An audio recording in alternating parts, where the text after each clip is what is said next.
அலகு 34. பகைவருக்கெதிரான தண்டனை தீர்ப்பு. வேற்றினத்தாரே, நெருங்கி வந்து கேளுங்கள். மக்களினங்களே, கவனித்து கேளுங்கள். மண்ணுலகும் அதில் வாழ்வன யாவும் கேட்கட்டும்.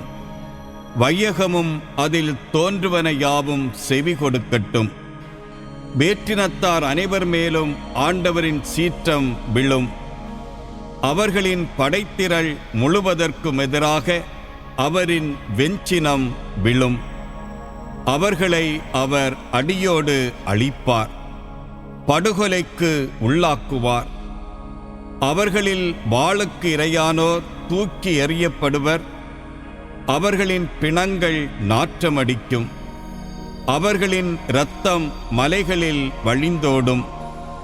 விண்ணுலகின் படைத்திரள் அனைத்தும் உருகிப் போகும். வான்வெளி ஏட்டுச் சுருளென சுருட்டப்படும்.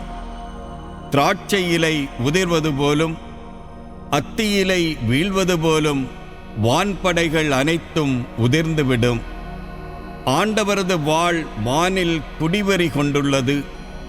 இதோ, ஏதோமின் மேலும் அழிவுக்கென ஒதுக்கப்பட்ட மக்களினத்தின் மேலும் தண்டனை தீர்ப்புக்காக அது இறங்கப் போகிறது.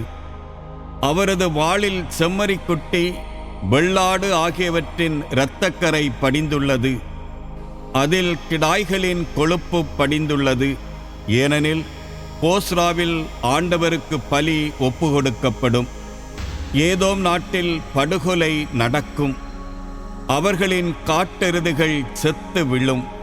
எருதுகளுடன் காளைகளும் மடியும். அவர்களின் நாடு இரத்தத்தை பருகி குடிவெறி கொள்ளும். தரைப்புழுதி கொழுப்பால் மூடப்படும். ஆண்டவர் பழிதீர்க்கும் நாள் அது. சீயோனின் வழக்கில் நல் தீர்ப்பின் ஆண்டு அது.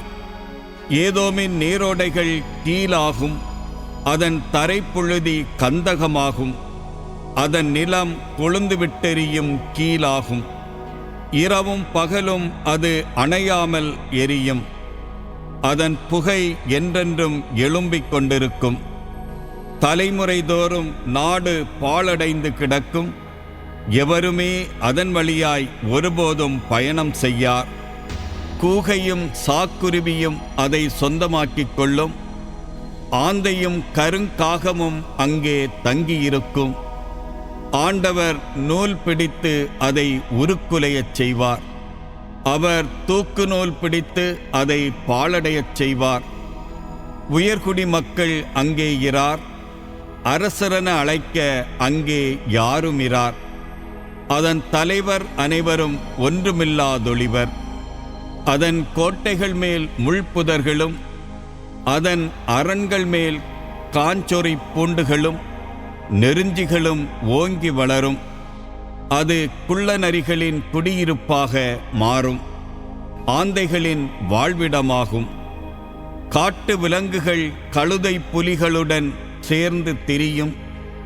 காட்டாடுகள் ஒன்றையொன்று கத்தி அழைக்கும். கூலி அங்கே தங்கி தான் இளைப்பாறுவதற்கென இடத்தை கண்டுபிடிக்கும். ஆந்தை அங்கே கூடுகட்டி முட்டையிட்டு குஞ்சுகள் பொரித்து தன் நிழலில் அவற்றை சேர்த்து வளர்க்கும். பருந்துகளும் சோடி சோடியாய் சேர்ந்து வரும். ஆண்டவரின் ஏட்டுச் சுருளை ஆய்ந்து படியுங்கள். எதுவுமே தனித்து விடப்படுவதில்லை. துணையின்றி எதுவும் இருப்பதில்லை. ஏனெனில் ஆண்டவரின் வாய்மொழிந்த கட்டளை இது. அவரது ஆவிதான் இவற்றை ஒருங்கிணைத்தது. அவரே அவர்களுக்கென்று சீட்டு போட்டார். அவர்தம் கை நூல் பிடித்து நாட்டை அவர்களுக்கு பகிர்ந்து கொடுத்தது. அவர்கள் அதை என்றுமுள்ள உரிமை சொத்தாக பெற்றுக்கொள்வார்கள். தலைமுறை தோறும் அதில் தங்கி வாழ்வார்கள்.